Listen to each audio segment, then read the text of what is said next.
Hello everyone, good morning, welcome back to my channel Vivas passion. আমি dahlia Kaliaganj থেকে বলছি। কাছে ও দূরে যে যেখান থেকে আমার ভিডিওটি দেখছেন, আপনাদের সবাইকে অসংখ্য ধন্যবাদ আমার ভিডিওটি দেখার জন্য। আজকে বিকেলবেলা পার্ক থেকে ভিডিওটা শুরু করছি। আর যেহেতু ভিডিওটা সকালে আপলোড করব, তাই আপনাদের সবাইকে গুড মর্নিং উইশটা করে দিলাম।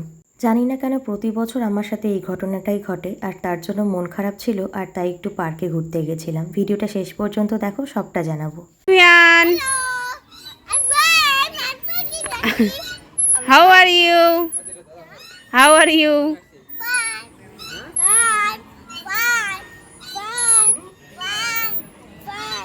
একবার বলো নাকি, একবার বললেই হয়ে যায়।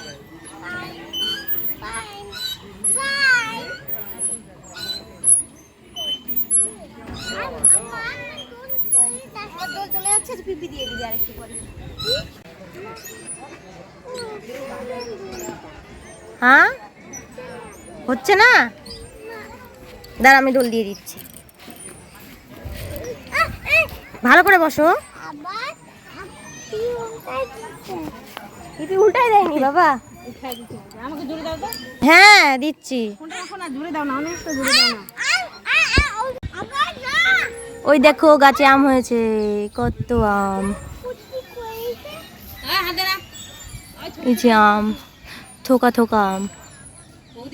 বল। হ্যাঁ ছবি তুলছি। ওরে বাবা, তুমি পোজ দিয়েছো ছবি তোলার জন্য। মুখ থেকে হাত সরাও, লেফট হ্যান্ড সরাও, নিচে রাখো, লেফট হ্যান্ডটা নিচে রাখো। হ্যাঁ সোজা হয়ে দাঁড়াও, সোজা হয়ে দাঁড়াও, সোজা হয়ে পাটা সোজা করে দাঁড়াও। ওটা কেমন দাঁড়াচ্ছ? সোজা করে দাঁড়াও। এটা হলো না তো। হাতটা এদিকে রাখো, পকেটে হাত দাও। পকেটে, তোমার পকেট আছে না প্যান্টে? এবার এরকম করে দেখো। ওই সর তুই। হ্যাঁ আমার দিকে তাকাও, স্মাইল করো ভালো করে। আমার দিকে তাকাও, আমার দিকে তাকাও। এদিক ওদিক দেখছো কেন? খুব সুন্দর হয়েছে, দেখবে? বসো বসো, আমিও যাচ্ছি বসতে।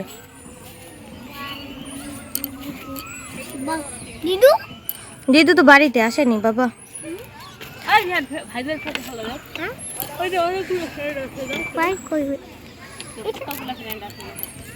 কি ওর স্কুলের এমনি ফ্রেন্ড বানাই দিলি?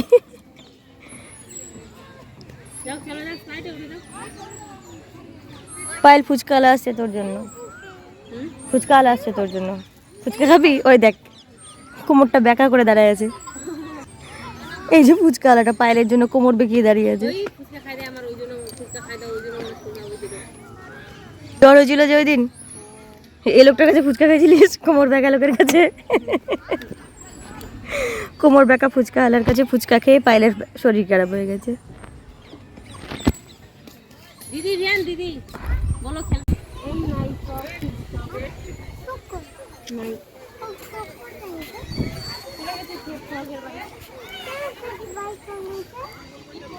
এই পার্কে আমরা মাঝে মধ্যেই যাই, তবে গত 2 মাস হলো আমি আর আসিনি। ভিয়ানার পায়েল মাঝে মধ্যে আসে। আজকে মনটা ভীষণই খারাপ, কারণ এই একই ঘটনা যদি প্রতি বছর একটা মানুষের সাথে হয়, কার ভালো লাগে বলুন তো? প্রতি বছর একই দুর্ঘটনা ঘটছে আমার সাথে। কি হয়েছে সেটা তো আপনাদের সবাইকে জানাবো, তবে এই জায়গাটা দেখুন কত সুন্দর। এখানে এসে হাঁটতেও কিন্তু বেশ মজা লাগে। তার মধ্যে আজকের দিনের ওয়েদারটা ছিল একদম মেঘলা। আর এখানে জানেন একটা বাচ্চার ফটোশ্যুট হচ্ছিল, তো সেখানে আমরা দেখতে গেছিলাম।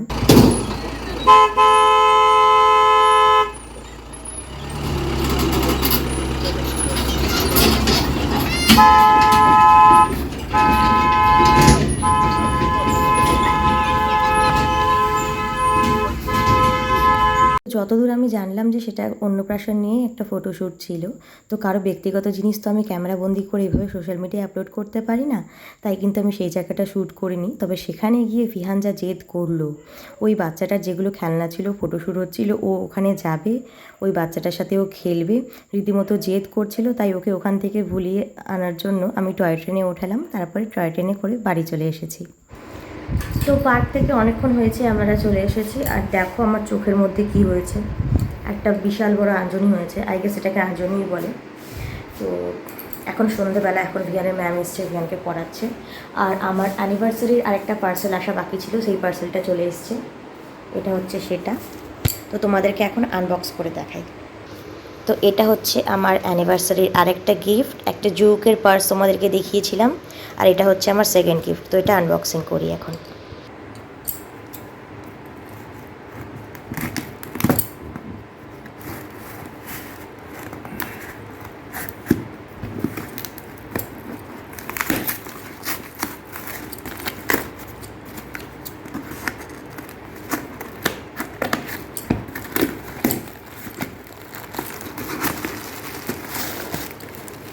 তো এটা হচ্ছে একটা গ্রিন কালারের চূড়া, যেটা আমি মিশো থেকে অর্ডার দিয়েছিলাম। কারণ অনেক সময় শিবের ব্রত করার সময়, মানে শ্রাবণ মাসে বিশেষ করে, সবুজ চুড়ি পরতে হয়। তো কাচের চুড়ি আমি বেশিরভাগ অ্যাভয়েড করি, কারণ যেহেতু আমার বাচ্চা ছোট। তো এর আগের বার যদি আমি কাচের চুড়িই পরেছিলাম, তো সেটা না পরা একটু রিস্কের হয়ে যায়। তো এই জন্য আমি এই চূড়াগুলো নিয়েছি গ্রিন কালারের।